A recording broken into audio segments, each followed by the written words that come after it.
কলকাতার এই কোলাহল থেকে একটু শান্তির জন্য চলে গেছিলাম দীঘায়। আজকে আমাদের দীঘার দ্বিতীয় দিন। ঘুম থেকে উঠেই বসে গেছি সমুদ্র দেখতে। হ্যালো এভরিওয়ান, কেমন আছো সবাই? চলে এসেছি নতুন একটি ভিডিও নিয়ে। আমি যখন সকালবেলায় এসেছিলাম তখন এখানে 2-4টে লোক ছিল।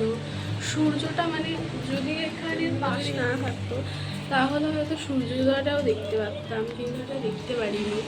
বুঝতে পারছিলাম যে অন্ধকার থেকে একটু একটু করে আলো হচ্ছে, সূর্য উদয় হচ্ছে, কিন্তু দেখতে আর পারিনি। কালকে যেহেতু বাস থেকে নামতে নামতে অনেক দেরি হয়ে গেছে, কালকে আর সমুদ্রে আসা হয়নি, তাই আজকে একদম টাইম নষ্ট না করে সকাল সকালই সমুদ্র সৈকতে চলে এসেছি। এখানে সব পাথর রয়েছে, এখানে তো স্নান করা যাবে না,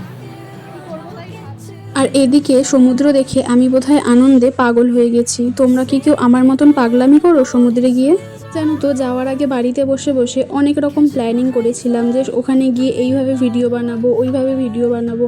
সেভ করে না রাখার জন্য একটা দুটো ভিডিও ছাড়া বাকি সবগুলোই গেছিলাম ভুলে। ভিডিও করতে না পারলে কি হয়েছে, 4-5 ঘন্টা নিজের মনের মতন আনন্দ করে নিয়েছি। সমুদ্রে স্নান করে সোজা চলে এসেছিলাম হোটেলে। খাওয়া দাওয়া করে একটু বিশ্রাম করে নিয়ে আবার সন্ধেবেলার জন্য রেডি হয়ে নিয়েছি। 6:30 বাজে, রেডি হয়ে গেছি। এখন একটু বাইরে যাব ঘুরতে, সমুদ্রের পাড় থেকে একটু হেঁটে আসবো। সমুদ্রের পাড়ে চলে এসেছি। আমি না ড্রেসটা চেঞ্জ করে এসেছিলাম, ওই ড্রেসটা কুঁচকে গেছিলো, তাই ওটা পরে আর বেরোনো যাচ্ছিল না।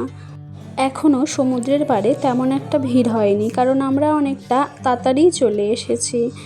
যে যার নিজের আপনজনের সঙ্গে বসে বসে টাইম কাটাচ্ছে। আমরা দুজনে অনেকক্ষণ সমুদ্রের পাড়ে বসে সময় কাটিয়েছি। রাতের সমুদ্রের সৌন্দর্যটাই আলাদা হয়। ঢেউগুলো কিভাবে এসে আছড়ে পড়ছে, এই দৃশ্য দেখতে দেখতে অনেকটা সময় কাটিয়ে দেওয়া যায়। এরপর বড্ড খিদে পেয়ে গেছিলো, তাই জন্য আমরা দুজনে ঘুগনি খেয়ে নিয়েছি। তারপর কিছু টুকিটাকি জিনিস আর কিছু খাবার জিনিস কিনে সোজা চলে এসেছিলাম হোটেল রুমে। আর এই পারিজাত রেস্টুরেন্টটা থেকে আমরা রাতের জন্য রুমালি রুটি আর তন্দুরি রুটি কিনে নিয়েছি। সন্ধ্যেবেলায় ঘুরে এবার হোটেলে চলে এসেছি।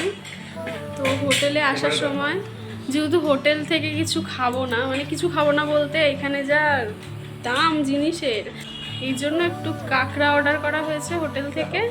বাইরের থেকে তন্দুরি রুটি আর রুমালি রুটি কেনা হয়েছিল এই কাঁকড়া দিয়ে খাওয়ার জন্য। তো এটা দিয়ে আমি পপকর্ন কিনে নিয়ে এসেছি 1 প্যাকেট, 2 প্যাকেট।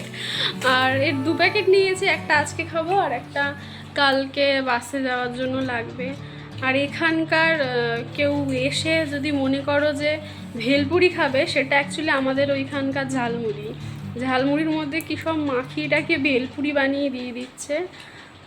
এই দেখো ভেলপুরির অবস্থা। আজকের মতো এই পর্যন্তই। আমার ভিডিও যদি তোমাদের ভালো লেগে থাকে, লাইক, শেয়ার আর সাবস্ক্রাইব করে আমার পাশে থেকো। সবাই ভালো থেকো, সুস্থ থেকো, টাটা।